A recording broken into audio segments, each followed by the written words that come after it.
Guys, so this Stamp and Drag eyeliner pen by Ciate London landed on my doorstep a couple of days ago.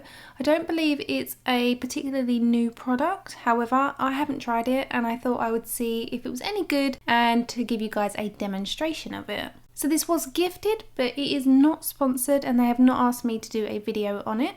So this is a dual-ended eyeliner. You can see one side has a triangular stamp, the other side has a classic eyeliner pen. It is a felt tip, so it's quite soft, and this is the effect you get with the triangular side. So in essence, you should be able to create the perfect wing with it, and the opposite side means you can perfect the wing because you can create very tiny or slightly thicker lines to perfect your wing. So I've never tried this product, it's a first impression, and upon looking at the triangle, I feel like it's quite chunky and might be a little bit big for most eye shapes.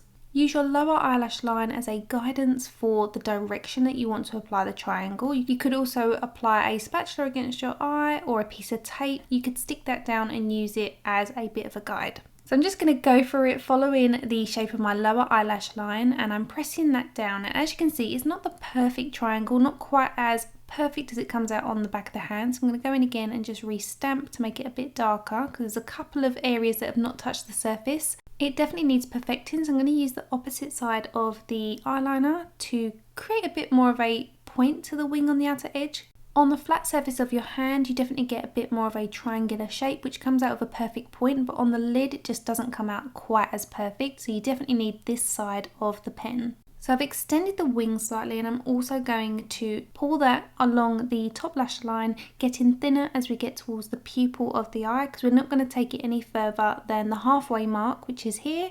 So we want that to be the thinnest area, and then we'll thicken that as it gets towards the wing that we've already created. Even though it does have quite a fine tip, it's still quite a chunky eyeliner. It does enable you to draw quite fine lines, but because it is felt, when you drag it, it does sometimes skip across the skin. So it's not quite as perfect as it could be with, say, like a proper liquid eyeliner. That being said, it's very easy to crisp up. You can use an angled liner brush with a tiny amount of concealer on, and as you can see, just by manipulating it slightly, you can further drag out the product and crisp up the edges.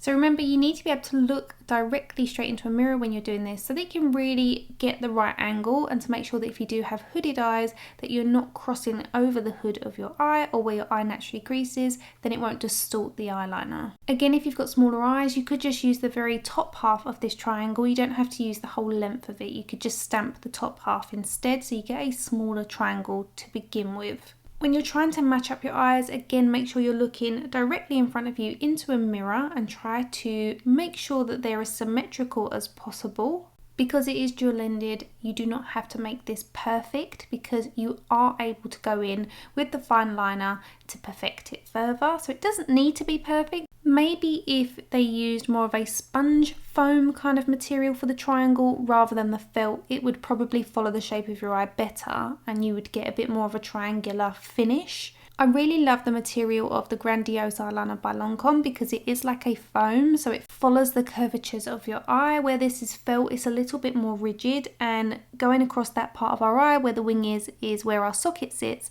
so it doesn't create that perfect triangular shape like it does on our hand.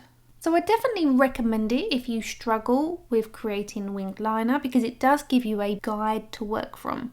It's probably not my favourite product purely because, again, it's felt, so even though it's quite black, it does again skip across the skin. You could keep your skin quite taut using your finger on your temple and that would help. However, I prefer bristles and a liquid eyeliner.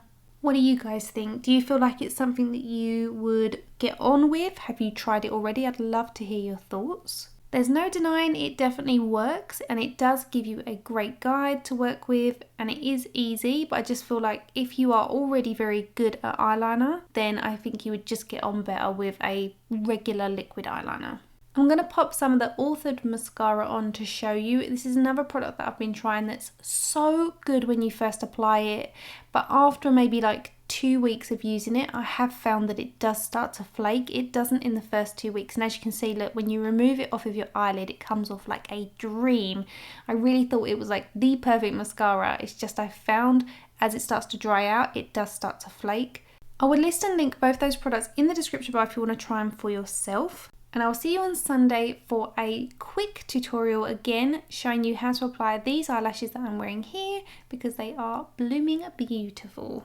See you then guys, bye!